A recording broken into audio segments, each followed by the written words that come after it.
नमस्कार साथियों, कैसे हैं आप लोग। आशा करता हूं सभी सही होंगे। साथियों, अपने चैनल पर घटना चक्र की वन लाइनर जीएस पॉइंटर चल रही है। इसमें यूथ पब्लिकेशन की भी जीएस पॉइंटर हम लोग कर रहे हैं लगातार। आप लोगों से निवेदन है कि चैनल पर विजिट करें, चैनल को सब्सक्राइब करें, जिससे कि डेली जो भी हम लोग वीडियो डालते हैं उसका नोटिफिकेशन आप सभी को मिल जाए। साथियों, ये बहुत ही महत्वपूर्ण क्वेश्चन है। ये सभी प्रीवियस ईयर क्वेश्चन है जो कि 30,000 प्लस आप लोगों को कराए जाएंगे। इन्हीं में से प्रीवियस ईयर क्वेश्चन जितने हैं आने वाले एग्जामों में रिपीट होंगे, तो आप लोग बहुत अच्छे से इन्हें कर लें। वीडियो को बार बार रिवाइज करें, जितना हो सकता है वीडियो को रिवाइज करें और अपने साथ वाले छात्रों को शेयर करें, जिससे कि ज़्यादा से ज़्यादा लोगों को फायदा मिल सके। तो चलिए, भारतीय संविधान में आज हम लोग नेक्स्ट टॉपिक करते हैं, वह है सर्वोच्च न्यायालय। तो इसका पहला प्रश्न है, भारत में उच्चतम न्यायालय का उद्घाटन हुआ था। तो ये 28 जनवरी 1950 को हुआ था। नेक्स्ट है, भारत के उच्चतम न्यायालय के न्यायाधीशों की वर्तमान स्वीकृत संख्या है मुख्य न्यायाधीश सहित, तो 34 है। नेक्स्ट है, भारत के सर्वोच्च न्यायालय की स्थापना हुई थी। तो भारत के सर्वोच्च न्यायालय की स्थापना हुई थी भारतीय संविधान के द्वारा 26 जनवरी 1950 को। नेक्स्ट है, सही कथन है। तो सही कथन है क्या है, सर्वोच्च न्यायालय का गठन 1950 में हुआ था। सर्वोच्च न्यायालय देश की उच्चतम अदालत है जिसमें अपील की जाती है। सर्वोच्च न्यायालय कोर्ट मार्शल के साथ अन्य किसी भी उच्च न्यायालय अदालतों की सुनवाई कर सकता है। नेक्स्ट है, सर्वोच्च न्यायालय एक। तो सर्वोच्च न्यायालय संघीय न्यायालय है, मानव अधिकारों का संरक्षक है, संविधान का अंतिम विवेचक है। नेक्स्ट है, भारत के उच्चतम न्यायालय में न्यायाधीशों की संख्या में वृद्धि करने की शक्ति निहित है। तो संसद में, भारत के उच्चतम न्यायालय में न्यायाधीशों की संख्या में वृद्धि करने की शक्ति निहित है। तो किसमें है, संसद में। नेक्स्ट है, भारतीय सर्वोच्च न्यायालय में न्यायाधीशों की नियुक्ति करता है। तो ये भारत का राष्ट्रपति करता है। नेक्स्ट है, सर्वोच्च न्यायालय का न्यायाधीश अपना पद त्याग सकता है। तो पत्र लिखकर, तो किसे पत्र लिखकर सर्वोच्च न्यायालय का न्यायाधीश अपना पद त्याग सकता है, राष्ट्रपति को। नेक्स्ट है, सर्वोच्च न्यायालय के एक न्यायाधीश का त्याग पत्र संबोधित होता है। तो वह राष्ट्रपति को होता है। नेक्स्ट है, सर्वोच्च न्यायालय के न्यायाधीश संसद की सिफारिश के बाद राष्ट्रपति द्वारा हटाए जा सकते हैं। तो संसद की सिफारिश, संसद में महाभियोग प्रस्ताव पारित होने पर संसद की सिफारिश के बाद भारत के राष्ट्रपति द्वारा हटाए जा सकते हैं। कौन, सर्वोच्च न्यायालय के न्यायाधीश। नेक्स्ट प्रश्न है, सही कथन हमें बताना है। तो इसमें पहला है, भारत के उच्चतम न्यायालय के न्यायाधीशों को महाभियोग की प्रक्रिया के ब्यौरे न्यायाधीश जांच अधिनियम 1968 में दिए गए हैं। नेक्स्ट है, यदि किसी न्यायाधीश के महाभियोग के प्रस्ताव को मतदान हेतु लिया जाता है तो विधि द्वारा अपेक्षित है कि यह प्रस्ताव संसद के प्रत्येक सदन द्वारा समर्थित हो और उस सदन की कुल सदस्य संख्या के बहुमत द्वारा कुल उपस्थित और मत देने वाले सदस्यों के कम से कम 2/3 द्वारा समर्थित हो। नेक्स्ट है, सर्वोच्च न्यायालय में सेवानिवृत्त की आयु है। तो सर्वोच्च न्यायालय में सेवानिवृत्त की आयु है 65 वर्ष। नेक्स्ट है, उच्चतम न्यायालय के न्यायाधीशों का वेतन निर्धारित किया जाता है। तो उच्चतम न्यायालय के न्यायाधीशों का वेतन निर्धारण संसद द्वारा किया जाता है। नेक्स्ट है, भारत के उच्चतम न्यायालय की स्वायत्तता की रक्षा हेतु प्रावधान है। तो क्या क्या प्रावधान है, उच्चतम न्यायालय के न्यायाधीशों की नियुक्ति करते समय भारत के राष्ट्रपति को भारत के मुख्य न्यायाधीश से विचार विमर्श करना पड़ता है। न्यायाधीशों का वेतन भारत की संचित निधि पर भारित होता है, जिस पर विधानमंडल को अपना मत नहीं देना होता है। नेक्स्ट है, सेवानिवृत्त होने के पश्चात सर्वोच्च न्यायालय के न्यायाधीश वकालत कर सकते हैं। तो देश के किसी भी न्यायालय में नहीं। नेक्स्ट है, भारत के सर्वोच्च न्यायालय के कार्यवाहक मुख्य न्यायाधीश की नियुक्ति करता है। तो राष्ट्रपति करता है। नेक्स्ट है, सर्वोच्च न्यायालय के न्यायाधीशों की नियुक्ति की जाती है राष्ट्रपति के द्वारा। तो सर्वोच्च न्यायालय के मुख्य न्यायाधीश से परामर्श के साथ। नेक्स्ट है, भारत के सर्वोच्च न्यायालय में तदर्थ न्यायाधीश एवं अतिरिक्त न्यायाधीश में से नियुक्त की जा सकती है। तो तदर्थ न्यायाधीश की। नेक्स्ट है, सर्वोच्च न्यायालय में तदर्थ एडहॉक न्यायाधीशों की नियुक्ति होती है जब न्यायालय के किसी सत्र के लिए न्यायाधीशों का कोरम नहीं होता। नेक्स्ट है भारतीय संविधान में तदर्थ न्यायाधीशों की नियुक्ति का प्रावधान है, तो सर्वोच्च न्यायालय में। नेक्स्ट है भारतीय न्यायपालिका के संदर्भ में सही कथन है, तो भारत के राष्ट्रपति की पूर्वानुमति से भारत के मुख्य न्यायमूर्ति द्वारा उच्चतम न्यायालय से सेवानिवृत्त किसी न्यायाधीश को उच्चतम न्यायालय के न्यायाधीश के पद पर बैठने और कार्य करने हेतु बुलाया जा सकता है। भारत में किसी भी उच्च न्यायालय को अपने निर्णय के पुनर्विलोकन की शक्ति प्राप्त है, जैसा कि उच्चतम न्यायालय के पास है। नेक्स्ट प्रश्न है कॉलेजियम प्रणाली के बारे में निम्नलिखित कथनों में सही है, तो जो सही है हम लोग वही पढ़ेंगे। सुप्रीम कोर्ट कॉलेजियम एक 5 सदस्यीय निकाय है जिसकी अध्यक्षता भारत के मौजूदा मुख्य न्यायाधीश CJI करते हैं और उस समय इसमें न्यायालय में कार्यरत 4 अन्य वरिष्ठतम न्यायाधीश शामिल होते हैं। नेक्स्ट सही कथन है उच्चतम न्यायालय और उच्च न्यायालयों के न्यायाधीशों की नियुक्ति कॉलेजियम प्रणाली के माध्यम से ही की जाती है। और नेक्स्ट सही है कॉलेजियम प्रणाली की शुरुआत वर्ष 1993 में सेकंड जजेज मामले के उपलक्ष्य में की गई थी। नेक्स्ट है सर्वोच्च न्यायालय ने न्यायाधीशों की नियुक्ति के लिए कॉलेजियम व्यवस्था को अपनाया था, तो 1993 में अपनाया था। नेक्स्ट है सर्वोच्च न्यायालय के उस मंडल में जो सर्वोच्च न्यायालय में जजों की नियुक्ति की अनुशंसा से संबंधित है में सर्वोच्च न्यायालय के मुख्य न्यायाधीश के अतिरिक्त कुछ अन्य वरिष्ठ न्यायाधीश होते हैं। ऐसे अन्य न्यायाधीश जो इस मंडल के सदस्य होते हैं की संख्या होती है तो 4 होती है। नेक्स्ट है उच्चतम न्यायालय में संविधान के निर्वचन से संबंधित मामले की सुनवाई करने के लिए न्यायाधीशों की संख्या कम से कम होनी चाहिए, तो 5 होनी चाहिए। नेक्स्ट है केंद्र और राज्यों के बीच होने वाले विवादों का निर्णय करने की भारत के उच्चतम न्यायालय की शक्ति आती है, तो मूल अधिकारिता के अंतर्गत आती है। नेक्स्ट है उच्चतम न्यायालय की आरंभिक अधिकारिता में आते हैं, तो उच्चतम न्यायालय की आरंभिक अधिकारिता में आते हैं भारत सरकार तथा 1 या अधिक राज्यों के बीच का विवाद, 2 या अधिक राज्यों के बीच का विवाद। नेक्स्ट है उच्चतम न्यायालय द्वारा आज तक की दूसरी सबसे बड़ी खंडपीठ कॉन्स्टिट्यूशनल बेंच इस केस में बनी, तो गोलकनाथ केस में सबसे बड़ी खंडपीठ केशवानंद भारती केस में गठित हुई थी। नेक्स्ट है उच्चतम न्यायालय ने संविधान के मूल ढांचे का सिद्धांत प्रतिपादित किया था, तो केशवानंद भारतीवाद में किया था। नेक्स्ट है उच्चतम न्यायालय ने यह धारणा व्यक्त की कि मूल अधिकार व्यक्ति को जैसा उसे सबसे अच्छा लगे उस तरह अपनी जिंदगी की रूपरेखा तैयार करने के लिए सक्षम बनाते हैं, तो ये कही थी गोलकनाथ बनाम स्टेट ऑफ पंजाब बाद में।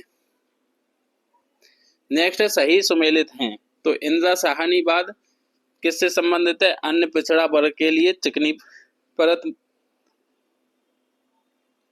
नेक्स्ट है विशाखावाद, तो विशाखावाद संबंधित है अपने कार्यस्थल पर यौन उत्पीड़न से कामकाजी महिलाओं का संरक्षण से।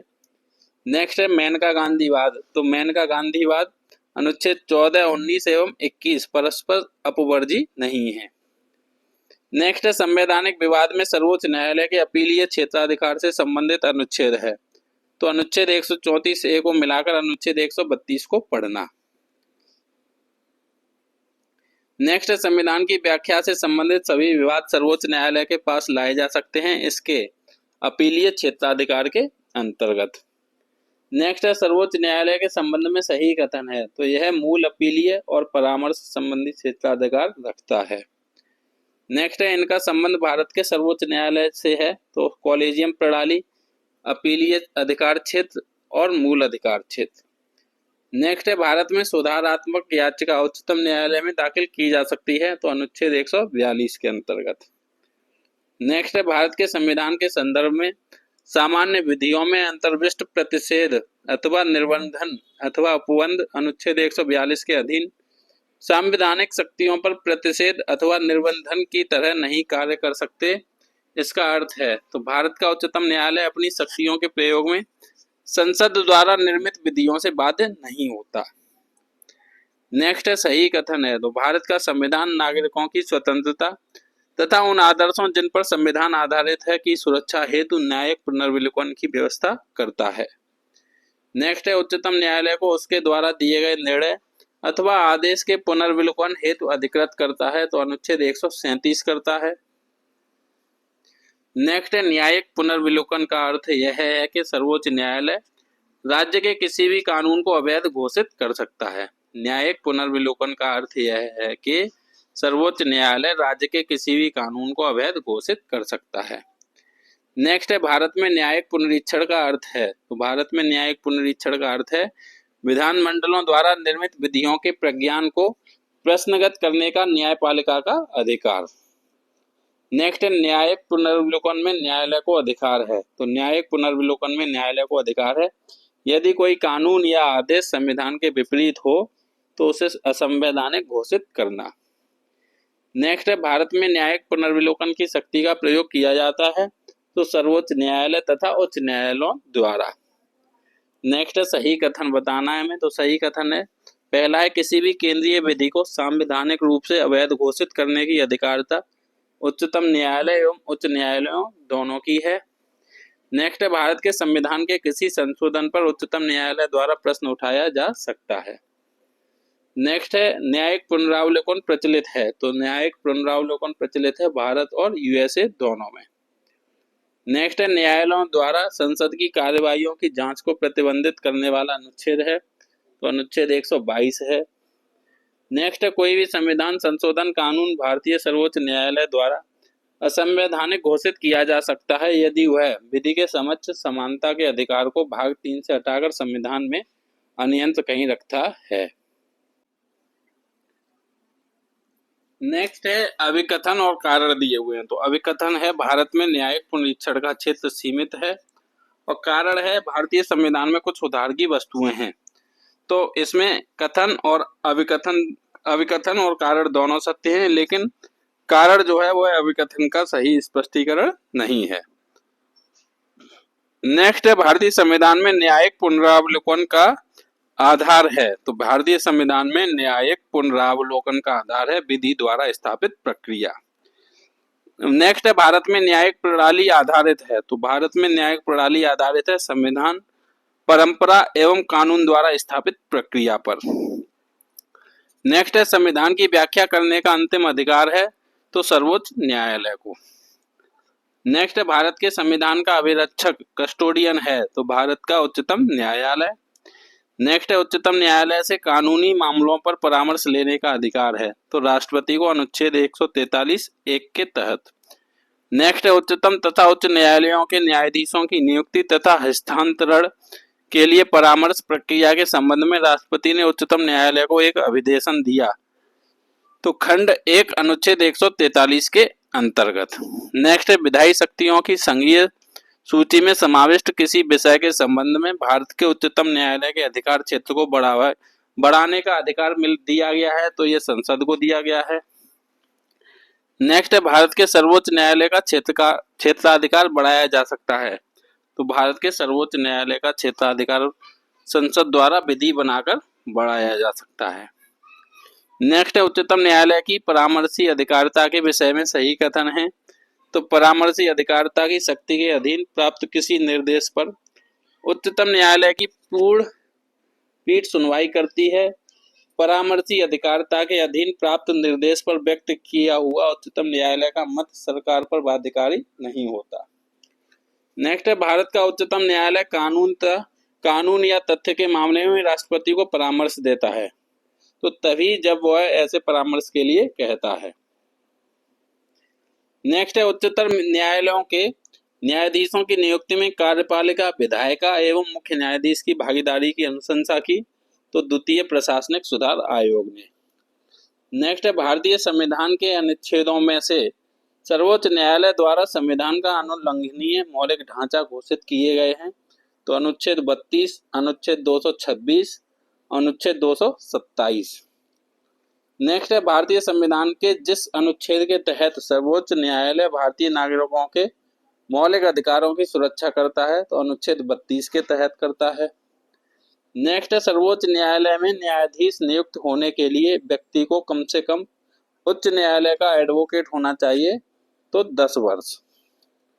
नेक्स्ट है मैं भारत के संविधान के प्रति सच्चा विश्वास और सच्ची निष्ठा रखूंगा, भारत की संप्रभुता और अखंडता को बनाए रखूंगा अपने पद के कर्तव्यों का निर्वहन करूंगा, संविधान और कानून की रक्षा करूंगा, यह शपथ ली जाती है तो ये भारत के मुख्य न्यायाधीश द्वारा ली जाती है। नेक्स्ट है उच्चतम न्यायालय और उच्च न्यायालय की अधिकारिता में आते हैं तो मूल अधिकारों का प्रवर्तन। नेक्स्ट है देश के किसी भी न्यायालय में चल रहे वाद को अन्यत्र भेजने का अधिकार है तो सर्वोच्च न्यायालय के पास है। नेक्स्ट है हाल ही में उच्चतम न्यायालय ने निम्न अनुच्छेद के तहत प्रवासी पंचांग निर्धारण अधिनियम 1983 को संविधान के अंतर्गत केंद्र के पावन कर्तव्य के उल्लंघन के आधार पर असंवैधानिक घोषित किया है तो अनुच्छेद 355। नेक्स्ट है भारतीय सर्वोच्च न्यायालय ने इस मुकदमे में सर्वप्रथम संविधान के मूल ढांचे का सिद्धांत दिया तो केशवानंद भारती बनाम केरल राज्य। नेक्स्ट है भारत में संविधान की मूल संरचना बुनियादी ढांचा के सिद्धांत का स्रोत है तो न्यायिक व्याख्या है। नेक्स्ट है भारत का सर्वोच्च न्यायालय एक अभिलेख न्यायालय है, इसका आशय है कि इसके सभी निर्णयों का साक्ष्यात्मक मूल्य होता है और इस पर किसी भी न्यायालय में प्रश्न चिन्ह नहीं लगाया जा सकता है। नेक्स्ट है अभिलेख न्यायालय माना जाता है तो अभिलेख न्यायालय उच्चतम न्यायालय एवं उच्च न्यायालय को माना जाता है। नेक्स्ट है निम्नलिखित युग्म अनुच्छेद और प्रावधान सही सुमेलित हैं तो अनुच्छेद 129 के तहत संबंधित है उच्चतम न्यायालय का अभिलेख न्यायालय होना। नेक्स्ट है अनुच्छेद 143 उच्चतम न्यायालय की परामर्श शक्ति।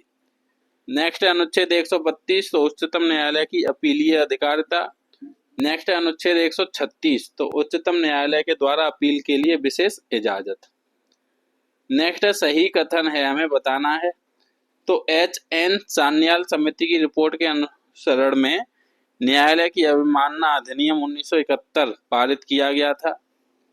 भारत का संविधान उच्चतम न्यायालय और उच्च न्यायालयों को अपनी अवमानना के लिए दंड देने हेतु शक्ति प्रदान करता है और भारत में न्यायालय की अवमानना के विषय में कानून बनाने के लिए संसद में शक्ति निहित है।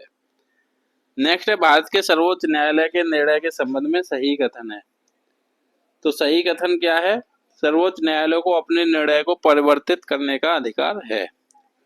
नेक्स्ट है उच्चतम न्यायालय मामलों की सुनवाई नई दिल्ली में करता है परंतु किसी अन्य स्थान पर भी सुनवाई कर सकता है तो राष्ट्रपति के अनुमोदन से।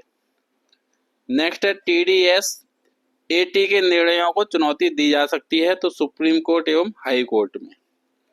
नेक्स्ट है भारत के उच्चतम न्यायालय के मुख्य न्यायमूर्ति का सही क्रम है तो सबसे पहले HL दत्तू, फिर TS ठाकुर, उसके बाद जगदीश सिंह खेहर। नेक्स्ट है AS आनंद 1990 के दशक के अंत में कार्यरत थे तो भारत के मुख्य न्यायाधीश पद पर। नेक्स्ट है भारत के पूर्व मुख्य न्यायाधीश यशवंत विष्णु चंद्रचूड़ के संबंध में सही कथन है तो वे भारत के 16वें मुख्य न्यायाधीश थे। वे अब तक सबसे लंबी अवधि तक मुख्य न्यायाधीश के पद पर रहने वाले व्यक्ति हैं। उनकी नियुक्ति नीलम संजीव रेड्डी ने की थी। नेक्स्ट है सबसे कम अवधि के लिए भारत के मुख्य न्यायाधीश रहे तो कमल नारायण सिंह रहे। नेक्स्ट है फातिमा बीवी जिनका हाल ही में निधन हो गया वह थी तो सर्वोच्च न्यायालय की प्रथम महिला न्यायाधीश थी। नेक्स्ट है मध्य प्रदेश उच्च न्यायालय के मुख्य न्यायमूर्तियों A.K. Patnaik, R.V. Ravichandran, A.K. Jha और A.K. माथुर में से भारत के उच्चतम न्यायालय में न्यायाधीश नहीं रहे तो न्यायमूर्ति A.K. झा। नेक्स्ट है जनहित याचिका की शुरुआत की गई तो न्यायिक पहल द्वारा की गई। नेक्स्ट है न्यायमूर्ति B.R. कृष्णा अय्यर भारतीय न्यायिक सेवा में लोकहित याचिका PIL के प्रणेताओं में से एक माने जाते हैं। नेक्स्ट है जनहित याचिका की अवधारणा की शुरुआत जिस देश में हुई तो वह संयुक्त राज्य अमेरिका है। नेक्स्ट है PIL है तो PIL है पब्लिक इंटरेस्ट लिटिगेशन। नेक्स्ट है जनहित याचिका PIL प्रस्तुत किया जा सकती है तो सर्वोच्च न्यायालय एवं उच्च न्यायालयों दोनों में। नेक्स्ट है लोकहितवाद मुकदमे की संकल्पना का उद्गम देश है तो वह USA। नेक्स्ट है भारत में न्यायिक सक्रियता संबंधित है तो वह जनहित याचिका से। नेक्स्ट है न्यायिक सक्रियतावाद को न्यायिक जोखिमवाद नहीं होना चाहिए यह कहा था तो ये कहा था न्यायमूर्ति AS आनंद ने। नेक्स्ट है इंदिरा साहनी बनाम भारत संघ मुकदमे में सर्वोच्च न्यायालय का निर्णय संबंधित है तो सरकारी नौकरियों में अन्य पिछड़ा वर्ग को आरक्षण से। नेक्स्ट है, सितंबर 2003 में न्यायालय के एक निर्णय से भारतीय समाज में महिलाओं की स्थिति प्रतिष्ठित हुई। वह न्यायालय है, तो वह न्यायालय भारत का सर्वोच्च न्यायालय। नेक्स्ट है, विशाखा व अन्य बनाम राजस्थान राज्य व अन्य मुकदमा संबंधित है तो कार्यस्थल पर महिलाओं के यौन उत्पीड़न की रोकथाम से। नेक्स्ट है, यह निम्नलिखित अनुच्छेद में विहित है कि भारत के उच्चतम न्यायालय की संपूर्ण कार्यवाही अंग्रेजी भाषा में होगी, तो भारतीय संविधान का अनुच्छेद 348 में। नेक्स्ट है, समलैंगिकता संबंधी सर्वोच्च न्यायालय का निर्णय संबंधित है तो भारतीय दंड संहिता आईपीसी की धारा 377 से। नेक्स्ट है, उच्चतम न्यायालय ने कहा कि केंद्रीय अन्वेषण शाखा सीबीआई एक पिंजराबंद तोता है तो कोयला आवंटन घोटाला बाद में कहा था।